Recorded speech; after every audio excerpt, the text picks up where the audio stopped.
Hello everyone, welcome to my little channel. My name's Keith.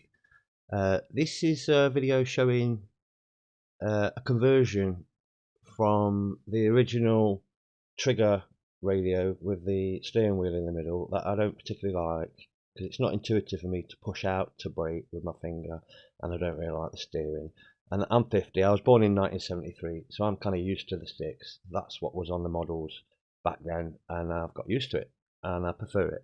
So I've converted this, and what I've done is I put what would be an aircraft receiver in a Futaba protocol, and then there's this radio here that I've got, the XK-X6, which came with a little micro radio control helicopter, and it can control helicopters, planes, and now it can control a car, and it's set in helicopter mode. So I've got dual rates on the throttle, and I've got dual rates on the steering, and I've got sub trim and EXPO, so it's all set lovely and smooth. I will put pictures up of how I've cut holes in the plastic box just to make the receiver fit, but you can obviously fit yours how you like. I'll point out that the 14301 and 302, they have a shelf on that bar, so you can buy that shelf and you can strap your receiver to it. I recommend you, if you're going to do that, put your receiver in a couple of balloons or something to help waterproof it. That's what we used to do back in the day.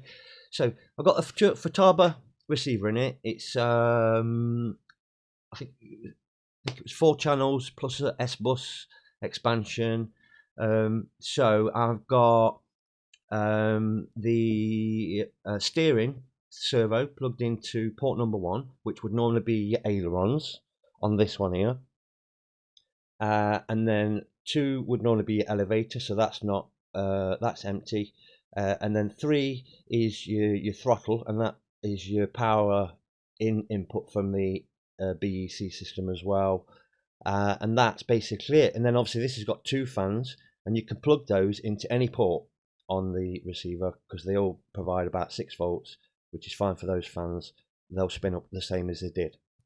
The length of the wires that you get originally from these things are not very long, so you might want to get a couple of Y splitters, and then you can, for example, the BEC one wasn't long enough to orientate straight to the receiver the way I've got it, so I've got that set up onto a Y connector, and also the fan, one of the fans wouldn't reach either, so that's also piggybacking on the top of that connector as well, which you can do. All things I've learned recently, actually, really good stuff.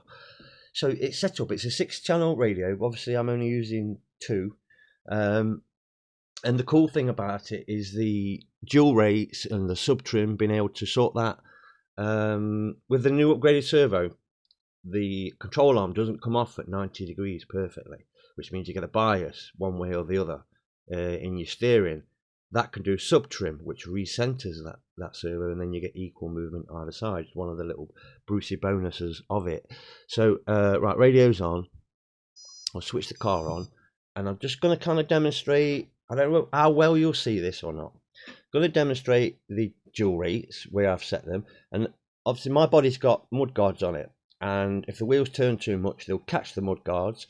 So the maximum I've discovered percent I can use on the rates is 67% of the throw of the servo, which is loads, plenty, more than you need in fact. And that's the dual rate, the button there. So that's what's happening there right now. That's on low rates. That's actually on low rates, and that's just 50% of what the servo can do. For high speed runs, that's brilliant. And I've got EXPO. Now EXPO makes you get an area that you can set around the center stick where it does very little to the servo, which means you can make really tiny movements like that, corrections at speed, and stop it spinning out and stuff. So it's all kind of makes it smoother and all better. So that's low rates, and then if I flick to high rates on there, then that's 67%, and then that, and I've set that so it won't touch my mud guards. So that's dual rates on the steering, completely settable, your endpoints, so you can make it so nothing's clattering where it shouldn't be.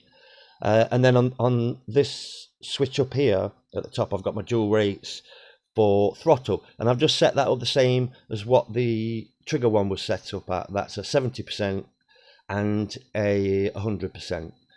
Same as my mate Martin's 09 as well. So we stay this in the same sort of settings range. I think that's it. I think that's it for now, because you'll see pictures of how I did it. I've explained which ports go into what. Oh, I should point out that any aircraft radio or helicopter radio with a receiver that you compare it to will work in a radio control car if you set it up in this way. And if you remember, if you set it up in aircraft mode, you'll only have one throttle mode, because aircraft don't tend to have two dual rates on the throttle, but helicopters do, for a collective pitch 3D mode where it revs up to full speed and you no longer have control of the throttle on your left stick. It locks it, so that in helicopter mode you can do dual rates on your throttle as well to have the 70 and 100%. I think that's it. I'm in danger of waffling and making no more sense anymore. I think the pictures on the screen should do it. I think I've explained that pretty much any radio can do it. Should you like the sticks? I guess any questions in the comments.